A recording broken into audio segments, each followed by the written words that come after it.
ಸ್ನೇಹಿತರೆ ನಮಸ್ಕಾರ, ನಾನು ರವೀಂದ್ರ ಜೋಶಿ. ಕಳ್ಳ ಪ್ರಾಮಾಣಿಕತೆಯ ಬಗ್ಗೆ ಲೆಕ್ಚರ್ ಕೊಡಲಿಕ್ಕೆ ಶುರು ಮಾಡಿದರೆ ಹೇಗಿರುತ್ತೆ ಸ್ವಾಮಿ? ಅದೇ ಕೆಲಸವನ್ನು ಕಾಂಗ್ರೆಸ್ ಪಕ್ಷ ಈಗ ಅದನ್ನೇ ಮಾಡ್ತಾ ಇದೆ.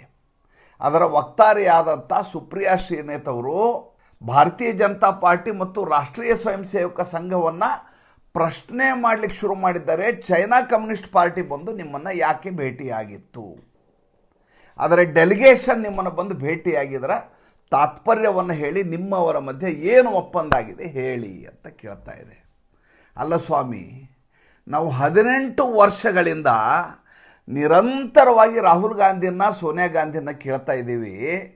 ನೀವು ಹೋಗಿ ಅಗ್ರಿಮೆಂಟ್ ಮಾಡ್ಕೊಂಬಂದ್ರಲ್ಲ ಅವತ್ತು ಕ್ಸಿ ಜಿನ್ಪಿಂಗ್ ಜೊತೆ, ಏನು ಅಗ್ರಿಮೆಂಟ್ ಮಾಡ್ಕೊಂಬಂದ್ರಿ, ಅದಕ್ಕೆ ಏನು ಸಹಿ ಹಾಕಿದ್ರಿ, ಅದ್ರ ಬಗ್ಗೆ ಹೇಳಿ ಅಂದರೆ ಇವತ್ತರೆಗೂ ಚಕಾರ ಶಬ್ದ ಮಾತಾಡಲಿಕ್ಕೆ ಸಿದ್ಧರಿಲ್ಲ. ನಿನ್ನೆ ಬಹಿರಂಗವಾಗಿ ಸಾರ್ವಜನಿಕವಾಗಿ ಎಲ್ಲರೆದುರೇ ಸುಮ್ಮನೆ ಬಂದು ಭೇಟಿಯಾಗಿ ಹೋಗಿದ್ದು, ಉಭಯ ಕುಶಲೋಪರಿಯ ಭೇಟಿ. ಅಲ್ಲೇನು ವ್ಯವಹಾರ ಇಲ್ಲ, ಯಾವುದೇ ರೀತಿಯ ಅಗ್ರಿಮೆಂಟ್ಗಳಿಲ್ಲ, ಯಾವುದೇ ರಹಸ್ಯವಾದಂಥ ಕ್ಲೋಸ್ ಡೋರ್ ಮೀಟಿಂಗ್ ಇಲ್ಲ. ದೇಶಕ್ಕಾಗಿ ತನ್ನ ಇಡೀ ಬದುಕನ್ನೇ ಮುಡಿಪಾಗಿಟ್ಟಂಥ ದತ್ತಾತ್ರೇಯ ಹೊಸಬಾಳೆ ಅವರು ಹೋಗಿ ಭೇಟಿಯಾಗಿರೋದು. ಅವ್ರು ಇನ್ನೇನು ದೇಶದ ವಿರುದ್ಧವಾಗಿ ಅಥವಾ ಚೈನಾದ ಪರವಾಗಿ ಯಾವ ರೀತಿಯ ಡೀಲನ್ನು ಮಾಡ್ಬೋದು, ಸುಮ್ಮನೆ ಆಲೋಚನೆ ಮಾಡಿ ನೋಡಿ.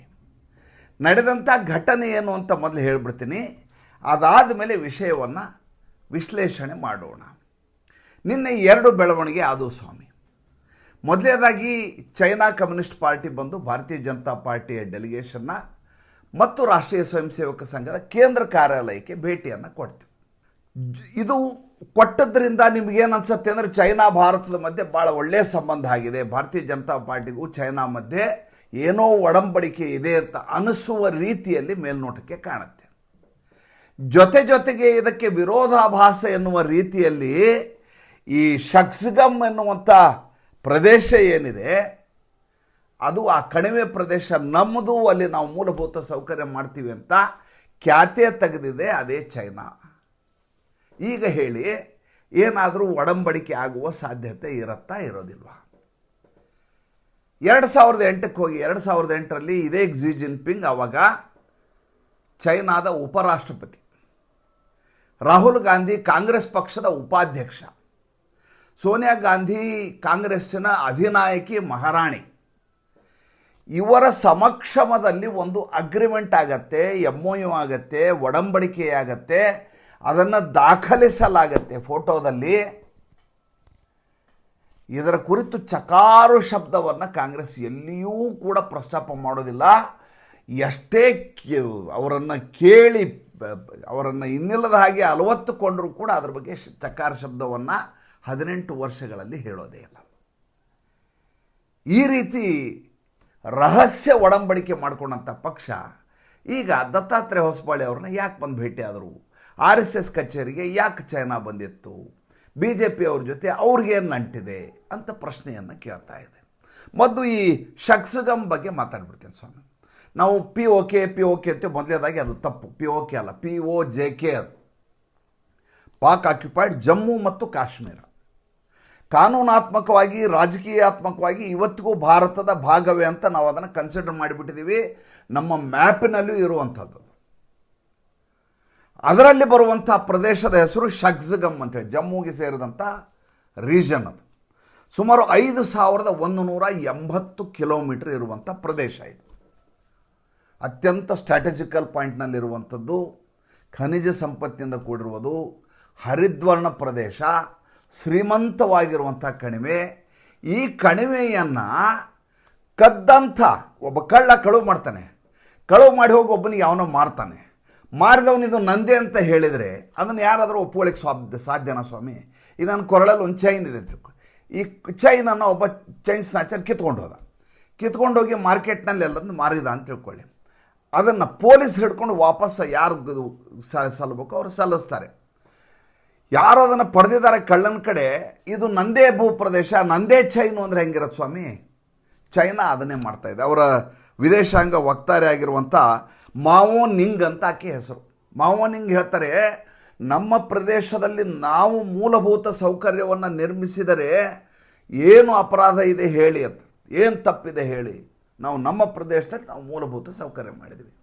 ನೋಡಿ, ಇತ್ತೀಚೆಗೆ SCO ಆದಮೇಲೆ, ಶಾಂಘೈ ಕೋಆಪರೇಷನ್ ಆರ್ಗನೈಜೇಷನ್ ಸಭೆ ಆದಮೇಲೆ ಚೈನಾ ಮತ್ತು ಭಾರತ ಸಂಬಂಧ ಸುಧಾರಿಸ್ತಿದೆ ಅಂತ ಎಲ್ಲರೂ ಅಂದ್ಕೊಂಡಿದ್ರು. ಜೊತೆಗೆ ವ್ಯಾಪಾರ ವಹಿವಾಟು ಒಪ್ಪಂದ ಕೂಡ ನಿಧಾನಕ್ಕೆ ಸರಿ ಹೋಗುವ ಸಾಧ್ಯತೆಗಳು ಕಾಣಿಸ್ತಾ ಇದ್ವು. ಭಾರತ ಕೂಡ ಮೃದು ಧೋರಣೆಯನ್ನು ತಾಳ್ತಾ ಇತ್ತು. ನಮಗೂ ಕೂಡ ಗಡಿ ರಾಷ್ಟ್ರದ ಜೊತೆ ಯಾಕೆ ಸಂಘರ್ಷ ಮಾಡ್ಕೋಬೇಕು ಅನ್ನುವಂಥ ಮನಸ್ಥಿತಿಯಲ್ಲೇ ಯಾವಾಗಲೂ ವಿದೇಶಾಂಗ ನೀತಿ ಇರ್ತದೆ. ಯಾಕಂದರೆ ಇಲ್ಲದೆ ಹೋದರೆ ಯಾವಾಗಲೂ ವೈಷಮ್ಯ ಇದ್ದರೆ, ಯಾವಾಗಲೂ ಇದರ ಕುರಿತಾದಂಥ ಒಂದು ರೀತಿಯಾದಂಥ ಆತಂಕದ ಸ್ಥಿತಿ ಇದ್ದರೆ ಅದು ನಮ್ಮ ಸೈನ್ಯದ ಮೇಲೂ ಒತ್ತಡ, ದೇಶದ ಸಾರ್ವಭೌಮತೆಗೆ ಯಾವತ್ತಿದ್ರೂ ಕೂತದು. ಆ ದೃಷ್ಟಿಯಿಂದ ಈ SCO ಆದಮೇಲೆ ಅದ್ರ ಬಗ್ಗೆ ಸ್ವಲ್ಪ ಸಡಿಲವಾದ ಧೋರಣೆಯನ್ನು ತೋರಿಸಿದ್ವಿ. ಆದರೆ ಚೈನಾ ತನ್ನ ಯಾವಾಗಲೂ ವಿಸ್ತಾರವಾದಿ ಧೋರಣೆ ಏನಿದೆ ಅದನ್ನು ಒಳಗಿಂದೊಳಗೆ ಮುಂದುವರ್ಸ್ಕೊಂಡು ಬರಲಿಕ್ಕೆ ಶುರುವಾಯಿತು. ಅದರ ಸಾಕ್ಷಿ ಸ್ವರೂಪವೇ ಶಾಕ್ಸಗಮ್ ಎನ್ನುವಂಥ ಕಣಿವೆಯನ್ನು ಅದು ಒಳಪಡಿಸ್ಕೊಂಡು. ಹೆಂಗೆ ಒಳಪಡಿಸ್ಕೊಳ್ತು? ಯಾವಾಗ ಪಾಕ್ ಆಕ್ಯುಪೈಡ್ ಜಮ್ಮು ಕಾಶ್ಮೀರವನ್ನು ಪಾಕಿಸ್ತಾನ ತೆಗೆದುಕೊಳ್ತೋ ಆವಾಗ 1963ರಲ್ಲಿ ಪಾಕಿಸ್ತಾನ ಮತ್ತು ಚೈನಾ ಮಧ್ಯೆ ಒಂದು ಒಡಂಬಡಿಕೆ ಆಗುತ್ತೆ. ಆವಾಗ ಪಾಕಿಸ್ತಾನ ಈ ಶಾಕ್ಸಗಮ್ ಎನ್ನುವಂಥ ಕಣಿವೆಯನ್ನು ಚೈನಾಗೆ ಬರೆದು ಕೊಟ್ಬಿಡುತ್ತೆ. ತನ್ನದಲ್ಲದ ಭೂಪ್ರದೇಶವನ್ನು ಪಾಕಿಸ್ತಾನ ಚೈನಾಗೆ ಬರೆದು ಕೊಟ್ಟದ್ದು. ಆದರೆ ಅದರ ಕೆಳಗಡೆ ಒಂದು ಕ್ಲಾಸ್ ಇರ್ತದೆ. ಏನು ಕ್ಲಾಸು?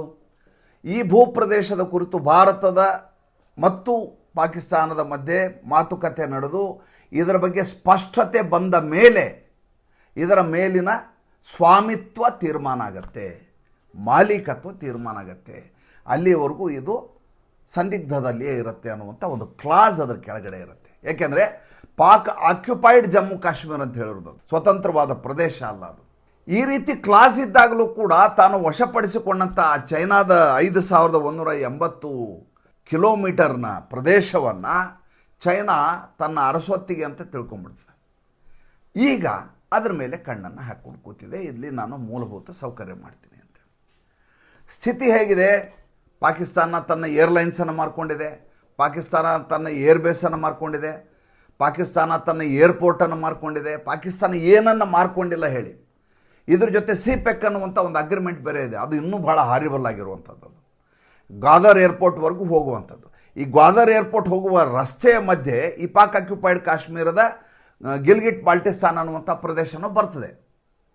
ಯಾವ ಗಿಲ್ಗಿಟ್ ಬಾಲ್ಟಿಸ್ತಾನ್ ಭಾರತದ ಭಾಗ ಆಗಬೇಕು ಅಥವಾ ಸ್ವತಂತ್ರ ಆಗಬೇಕು, ಅದು ಕೂಡ ಇವರು ಚೈನಾದವರು ತಮ್ಮ ಭಾಗ ಎನ್ನುವ ಹಾಗೆ ಅಲ್ಲಿ ರೈಲ್ವೆ ಲೈನು ಮತ್ತು ಗ್ವಾದರ್ ಪೋರ್ಟಿಗೆ ಬೇಕಾದಂಥ ರಸ್ತೆ ಎಲ್ಲವನ್ನು ನಿರ್ಮಾಣ ಮಾಡ್ತಾರೆ. ಪಾಕಿಸ್ತಾನ ಜೊತೆ ಸೇರಿ CPEC ಅನ್ನುವಂಥ ಅಗ್ರಿಮೆಂಟ್ ಮಾಡಿಕೊಂಡು ಅಲ್ಲಿ ಕೆಲಸವನ್ನು ಮಾಡಲಿಕ್ಕೆ ಶುರು ಮಾಡ್ತಾರೆ. ಅಲ್ಲಿ ಮಾಡಲಿಕ್ಕೆ ಸಾಧ್ಯ ಆಗ್ತಾ ಇಲ್ಲ, ನಿರಂತರವಾದಂಥ ಉಗ್ರ ಚಟುವಟಿಕೆ ನಡೀತಾ ಇದೆ. ಈ ಗಿಲ್ಗಿಟ್ ಬಾಲ್ಟಿಸ್ತಾನ್ನಲ್ಲಿರುವಂಥ ಈ ಹೋರಾಟಗಾರರು ಏನಿದ್ದಾರೆ ಅವರು ನಿರಂತರವಾಗಿ ಕಿರುಕುಳ ಕೊಡ್ತಾ ಇದ್ದಾರೆ. ಹೀಗಾಗಿ ಅದು ತಟಸ್ಥ ಆಗಿದೆ, ಅದು ಬೇರೆ ವಿಚಾರ. ಆದರೆ ಭಾರತದ ಭಾಗ ಆಗಿರುವಂಥ ಪ್ರದೇಶವನ್ನು ಪಾಕಿಸ್ತಾನ ತನ್ನದು ಅಂತ ಭಾವಿಸಿ ಚೈನಾ ಕೊಡ್ತದೆ. ಈ ರೀತಿ ಕೊಡುವ ಮೂಲಕ ಭಾರತದ ಸಾರ್ವಭೌಮತೆಗೆ, ಭಾರತದ ಸಮಗ್ರತೆಗೆ ಧಕ್ಕೆ ತರುವಂಥ ಕೆಲಸವನ್ನು ಪಾಕಿಸ್ತಾನ ಮಾಡ್ತಾ ಇರೋದು. ಹೀಗಿರುವಾಗ ರಾಷ್ಟ್ರೀಯ ಸ್ವಯಂ ಸೇವಕ ಸಂಘದ ದತ್ತಾತ್ರೇಯ ಹೊಸಬಾಳೆ ಅವ್ರ ಜೊತೆ ಮಾತಾಡಿದ ತಕ್ಷಣ ಚೈನಾ ಮತ್ತು ಭಾರತ ಮಧ್ಯೆ ರಹಸ್ಯ ಮಾತುಕತೆ ಆಗಲಿಕ್ಕೆ ಸಾಧ್ಯವಾ? ಅಥವಾ ಈ 5180 ಕಿಲೋಮೀಟರ್ ಜಾಗವನ್ನು ನೀವು ಇಟ್ಕೊಂಡ್ಬಿಡಿ ಅಂತ ಅವ್ರು ಹೇಳಲಿಕ್ಕೆ ಸಾಧ್ಯವಾ? ಮೊದಲನೇದಾಗಿ ಆ ಮನುಷ್ಯ ತ್ಯಾಗಜೀವಿ, ತನ್ನ ಇಡೀ ಯೌವನವನ್ನು ದೇಶಕ್ಕಾಗಿ ಸಮರ್ಪಣೆ ಮಾಡಿದ ಮನುಷ್ಯ.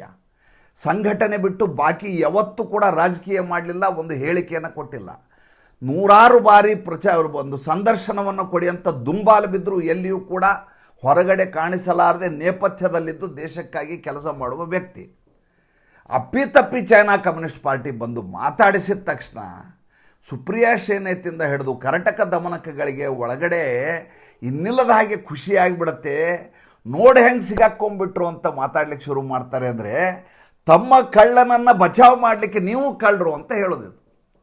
ರಾಹುಲ್ ಗಾಂಧಿಯಲ್ಲಿ ಕಳ್ಳತನ ಮಾಡಿದ್ದಾರೆ 2008ರಲ್ಲಿ. ಆ ಕಳ್ಳತನ ಮುಚ್ಚಿ ಹಾಕಲಿಕ್ಕೆ ನೀವು ಕೂಡ ಕಳ್ಳರು ಅಂತ ಹೇಳೋದು.